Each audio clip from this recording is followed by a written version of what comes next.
네, 여러분 반가워요. 저도 일주일 만에 우리가 만났습니다. 이번 주 아직 9월 중순도 아직 안 됐는데 여러분들 보니까 벌써 중간고사가 다가왔더라고요. 그죠? 저도 중고등학교 때 생각해 보면은 한 달 전부터 시험에 대한 스트레스를 받았던 것 같아요. 그리고 고등학생 때 또 생각해 보니까 아니 추석 연휴 끝나면서 바로 시험 기간인 적이 꽤 있었어요. 생각해 보니까 생각이 나더라고요. 그래서 와, 벌써 시험 기간이 다 됐구나. 왜 이렇게 빨리빨리 돌아오지? 지난번 시험 끝난 지 얼마 안 된 것 같은데 또 시험 기간이고 또 시험 기간이잖아요. 아, 진짜 쉽지 않다. 이 생각이 들었는데 여러분, 제가 꼰대처럼 얘기해 볼까요? 꼰대처럼. 이런 거 싫어하지? 하지 말까?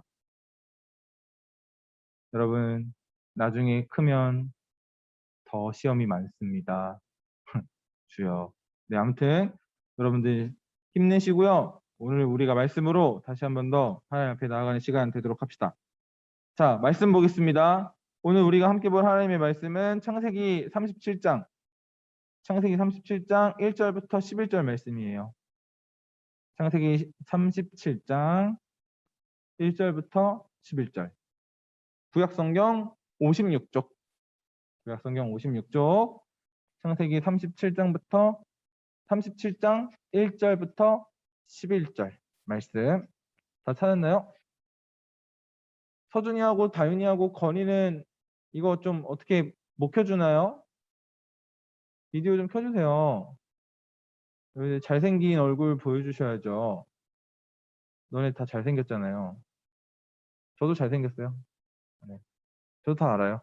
자, 37장 1절부터 네, 오케이, 오케이. 아이고, 아이고. 그래요. 컴퓨터로 들어오지 말고 여러분 핸드폰으로 들어오세요. 다음 주부터는 핸드폰으로 들어와서 카메라 켜주세요. 자, 어쨌든 말씀 37장 1절부터 11절 읽겠습니다. 야곱이 가나안 땅 곧 그의 아버지가 거류하던 땅에 거주하였으니 야곱의 족보는 이러하니라. 요셉이 17세의 소년으로서 그의 형들과 함께 양을 칠 때 그의 아버지의 아내들 빌하와 실바의 아들들과 더불어 함께 있었더니 그가 그들의 잘못을 아버지에게 말하더라. 요셉은 노년에 얻은 아들이므로 이스라엘이 여러 아들들보다 그를 더 사랑하므로 그를 위하여 채색옷을 지었더니 그의 형들이 아버지가 형들보다 그를 더 사랑함을 보고 그를 미워하여 그에게 편안하게 말할 수 없었더라. 요셉이 꿈을 꾸고 자기 형들에게 말하매 그들이 그를 더욱 미워하였더라. 요셉이 그들에게 이르되 청하건대 내가 꾼 꿈을 들으시오. 우리가 밭에서 곡식단을 묶더니 내 단은 일어서고 당신들의 단은 내 단을 둘러서서 절하더이다. 그의 형들이 그에게 이르되 내가 참으로 우리의 왕이 되겠느냐 참으로 우리를 다스리게 되겠느냐 하고 그의 꿈과 그의 말로 말미암아 그를 더욱 미워하더니 요셉이 다시 꿈을 꾸고 그의 형들에게 말하여 이르되 내가 또 꿈을 꾼즉 해와 달과 11별이 내게 절하더이다 하니라. 그가 그의 꿈을 아버지와 형들에게 말하매 아버지가 그를 꾸짖고 그에게 이르되 내가 꾼 꿈이 무엇이냐 나와 내 어머니와 내 형들이 참으로 가서 땅에 엎드려 내게 절하겠느냐. 그의 형들은 시기하되 그의 아버지는 그 말을 간직해 두었더라. 아멘. 지난주에 우리는 드디어 형과 다시 만난 야곱의 이야기를 나눴습니다. 야곱은 형 에서와 만나서 눈물로 화해하고 세겜 땅에 이제 정착을 했어요. 형이 이제 내준 땅이죠. 거기에 정착을 했어요. 그게 이제 33장에 나왔었던 내용인데 오늘 우리가 읽은 37장에서 야곱은 하나님께서 약속해 주신 가나안 땅, 아버지 이삭과 함께 살았던 진짜 고향에 돌아와서 그 땅에 제대로 정착한 모습을 보여주고 있습니다. 지난주 33장에서 이번 주 37장으로 뛰어넘어 왔는데요. 그동안 사실 몇 가지 사건들이 있었어요. 네, 무슨 일이 있었냐면 요셉의 동생이 태어났어요. 요셉의 동생이 베냐민이거든요. 베냐민이 태어났는데 엄마가 베냐민을 낳을 때 엄마가 죽었어요. 엄마가 라헬이었거든요. 야곱이 아버지 요셉의 아버지 야곱이 가장 사랑했던 아내가 라헬이었습니다. 근데 이 라헬이 이 엄마가 막내 베냐민을 낳으면서 죽은 거예요. 그래서 야곱에게는 아들이 12명이 있었거든요. 근데 12명의 아들들 중 가장 사랑하는 아내인 라헬에게서 얻은 아들이 바로 요셉과 베냐민 이렇게 두 명이었습니다. 제가 지난주에 말씀드렸던 거 기억나세요? 야곱이 형을 만나러 갈 때 가족들을 일렬로 세워서 행진시켰다고요. 근데 이때 가장 뒤에 자기가 가장 사랑하는 아내와 자식들을 뒀었어요. 근데 그 사람들이 누구였냐면 라헬과 요셉이었어요.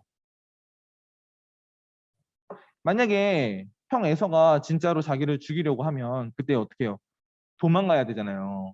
그러니까 그때 도망가기 쉽도록 가장 아끼는 라헬과 요셉을 맨 뒤에다가 두고 행진했었습니다. 여기에서 제가 지난주에 얘기했었죠. 야곱의 편애가 드러난다. 편애가 드러난다고 말했었습니다. 그리고 이 편애는 나중에 큰 이 가정에 닥칠 비극에 대한 복선이라고 제가 얘기를 했었어요. 오늘 이제 그 얘기가 이제 시작되는 겁니다. 야곱의 편애는 지금도 계속되고 있는 거예요. 우리 3절 말씀을 한번 볼게요. 3절 말씀. 3절 말씀 제가 볼게요. 요셉은 노년에 얻은 아들이므로 이스라엘이 여러 아들들보다 그를 더 사랑하므로 그를 위하여 채색옷을 지었더니. 아멘. 요셉은 12아들들 중에서 지금 11번째 아들이었거든요. 이제 막내 12번째는 이제 베냐민이니까. 근데 야곱과 라헬 사이에서 이제 아이가 생기지 않다가 이제 뒤늦게 태어났어요. 그러니까 다른 아내들 라헬로부터 아이가 안 생기니까 이제 다른 아내들로부터 아이들을 먼저 얻었는데 나중에 라헬이 아들을 낳은 거예요. 근데 그게 요셉인 거예요. 그리고 막둥이 베냐민을 낳다가 라헬이 이제 죽은 거죠. 그러니까 야곱이 어떻게 해요? 이 두 아들을 더 아낄 수밖에 없죠. 되게 어렵게 얻은 아들이고 또 아내가 죽으면서 마지막으로 얻은 아들이니까 그 아들들 보면은 누구 생각이 나겠어?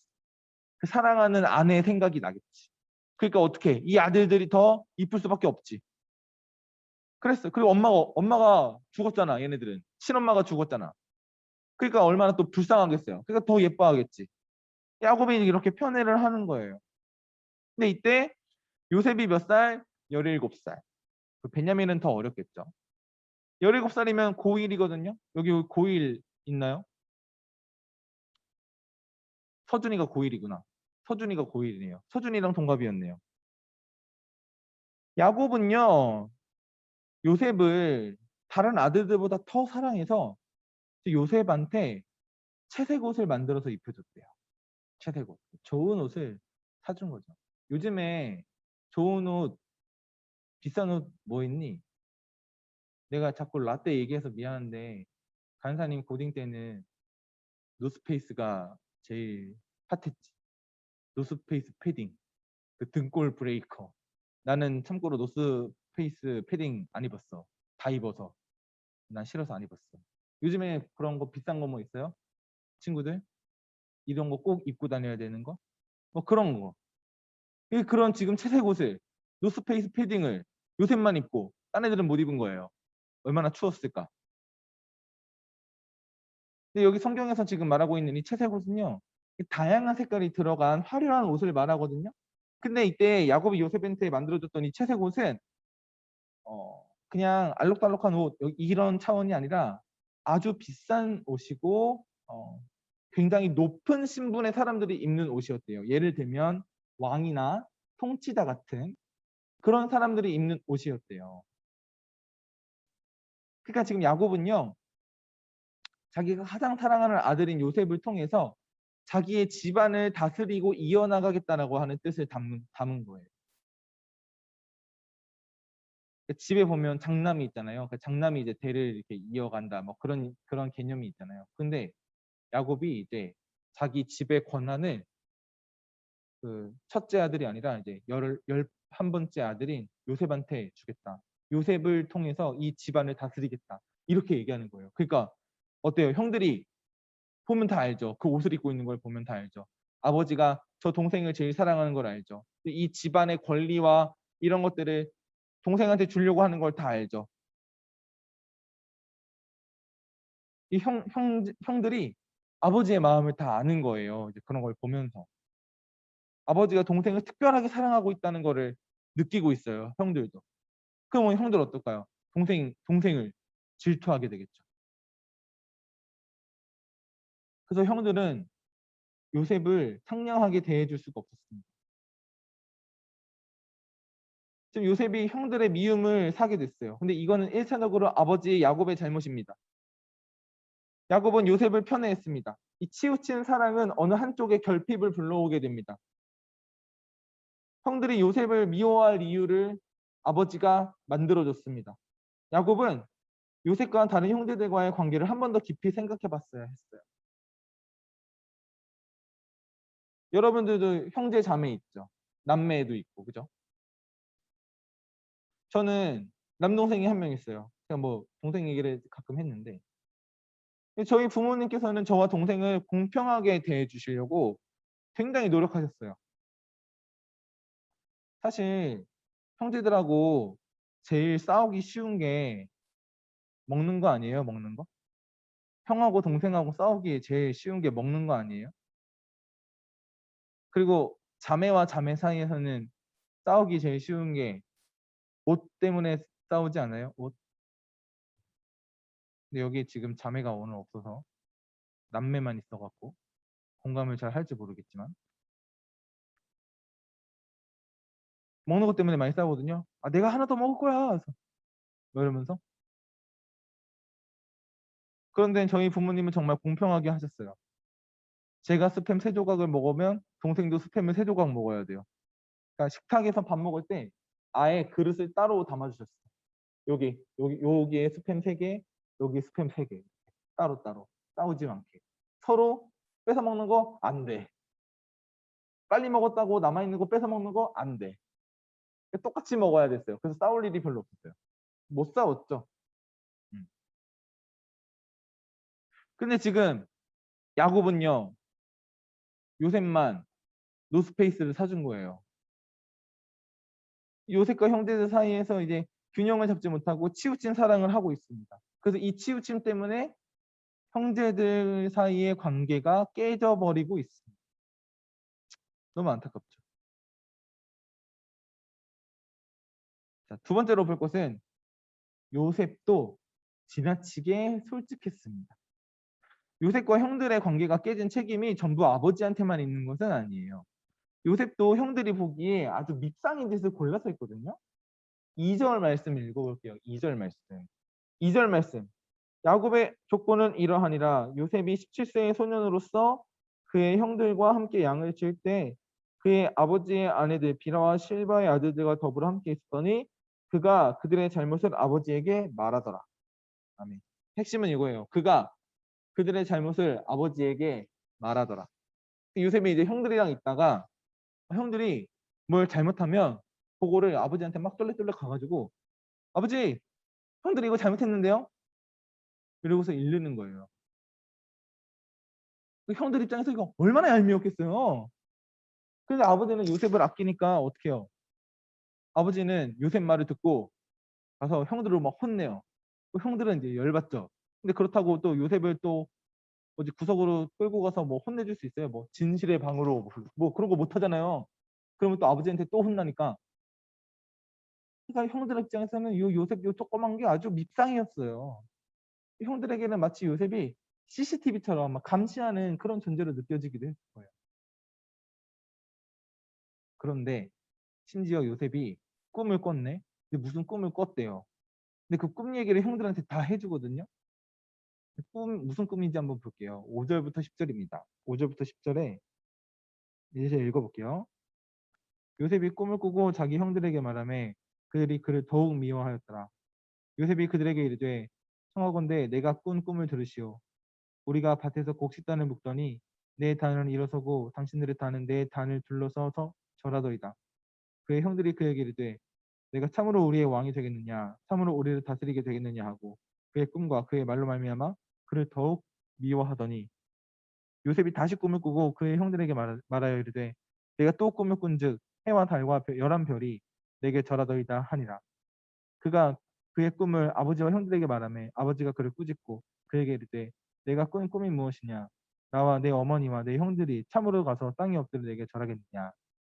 아멘. 그래서 요셉이 꿈을 두 번 꿨거든요. 첫 번째 꿈이 의미하는 것은 형들이 자신에게 와서 절할 거다. 내가 형들을 다스리게 될 것이다. 이런 의미를 가지고 있어요. 요셉은 이거를 형들한테 다 얘기한 거예요. 그리고 또 두 번째 꿈. 두 번째 꿈은요. 형들뿐만 아니라 어머니 아버지도 나한테 와서 절할 거다. 그래서 내가 어머니 아버지까지 다 다스릴 거다. 이런 뜻의 꿈이었어요. 근데 이걸 또 다 얘기합니다. 여기서 요셉이 무슨 생각으로 이런 꿈 얘기를 다 했을까? 사실 꿈 내용이 굉장히 어마어마한 내용인 거거든요. 근데 이거를 요셉이 막 다 자랑하면서 얘기했어요. 아, 형들이 나한테 엎드려 절할 거래. 어떤 생각으로 이런 얘기를 다 했을까? 제 생각에는요. 요셉이 생각이 없어. 생각 없이 그냥 막 말한 거야. 근데 생각해봐요. 아, 형들이 10명이나 있어요. 근데 조그만 막둥이가 와가지고 아, 형들이 나한테 다 절한다. 이렇게 막 말하면 형들이 기분이 좋을까요? 나쁠까요? 나빠요. 진짜 나빠요. 이게 성환이가 성주한테 거기 뭐 묻었다 해서 고개를 숙였어. 인사 잘 받았다. 이러면 기분이 좋아요, 나빠요? 이래 장난쳐도 기분 나쁘단 말이에요. 근데 지금 이 동생이 형, 나한테 엎드려서 절하게 될 거야. 이렇게 얘기하는데 얼마나 기분이 나쁘겠어요. 이제 버르장머리가 없다고 생각했을 거예요. 아니, 요게 조그만 게 아버지 사랑을 받더니 이제 개념도 없네? 형들이 이렇게 생각을 했습니다. 물론 뭐 요셉이 어렸다고 칩시다. 17살이었다고 칩시다. 하지만 17살이면 고1이잖아요. 고1이면 눈치가 좀 있어야지. 지금 중학교 2학년처럼 그렇게 행동을 하고 있는 거예요. 요셉은 굳이 하나 하지 않아도 되는 말을 너무 솔직하게 해서 형들의 미움을 얻게 되었어요. 요셉이 두 번째 꿈을 꾸었을 때는 아버지도 요셉을 혼냈어요. 왜냐하면 가정의 질서가 무너지잖아요. 아버지인데 아버지도 엎드려서 절해라 이런 얘기를 하면 가정의 질서가 무너지기 때문에 야곱이 요셉을 혼냈습니다. 하지만 이미 늦었어요. 요셉은 이미 너무 부주의하게 하지 않아도 되는 말들을 너무 많이 해서 형들의 미움을 받게 되었습니다. 그래서 결론적으로 이 모든 결과로 인해서 요셉은 형들의 미움을 받게 되었습니다. 앞으로 이어지는 내용을 읽어보면요. 이 요셉이 결국 형들의 미움을 받아서 이집트의 노예로 팔려가게 됩니다. 이 일은 우발적으로 갑자기 생겨난 일이 아니에요. 형들이 충동적으로 저지른 일이 아니에요. 요셉이 말을 하기 시작했을 때부터 걸어다니기 시작했을 때부터 17살 고딩이 되기까지 얼마나 형들에 대해서 쫓아다니면서 고자질도 많이 하고 얄미운 행동을 많이 했겠어요. 형들은 정말 요셉에게 점점점 지쳐가고 또 점점 미워하게 된 거예요. 근데 아버지 야곱의 경우도 마찬가지예요. 형 에서가 아버지의 축복을 빼앗긴 다음에 야곱을 죽이려고 막 쫓아가잖아요. 그래서 야곱이 외삼촌 집으로 도망갔다가 온 거잖아요. 근데 그 아버지의 축복을 빼앗긴 그 사건 하나 때문에 그렇게 죽이려고 한 게 아니라 그동안 동생한테 속고 빼앗겼던 것들 이것이 거기서 빵 터져버린 거죠.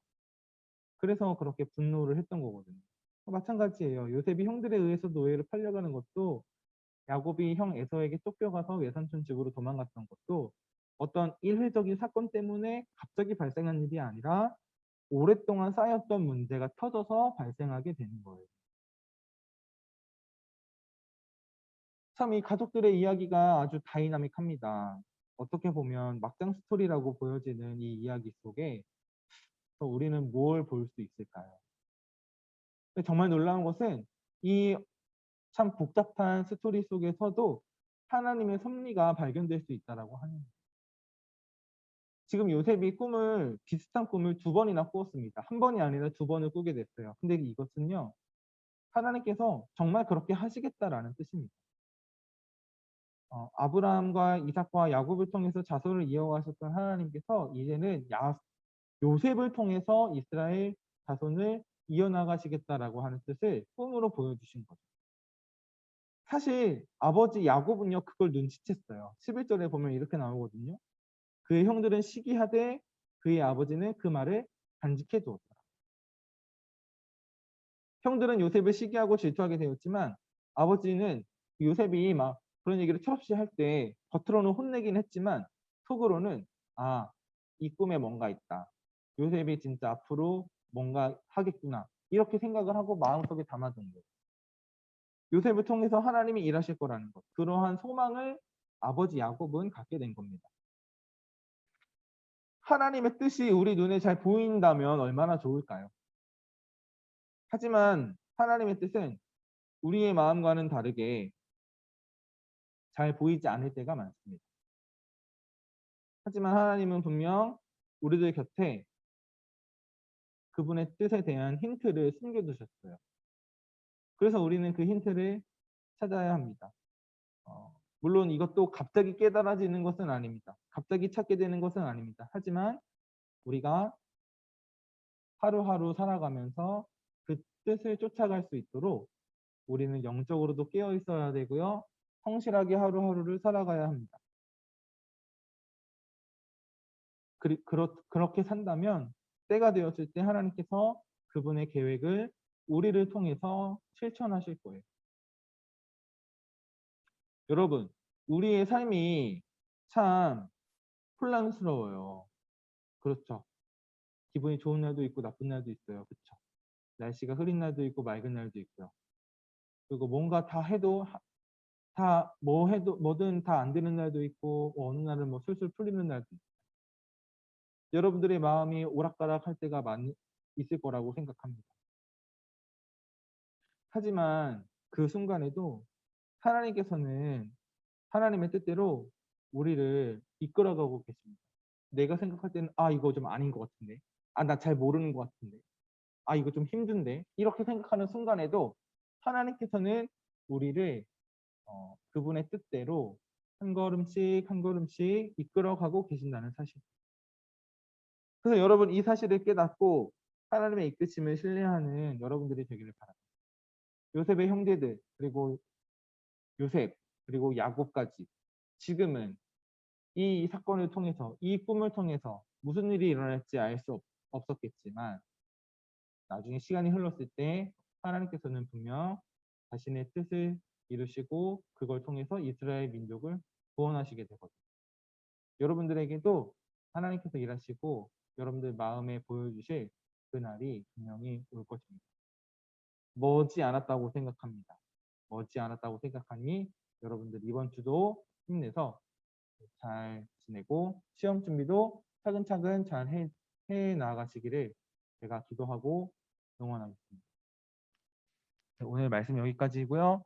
제가 기도로 우리 주기도문으로 우리 오늘 예배 마치도록 하겠습니다.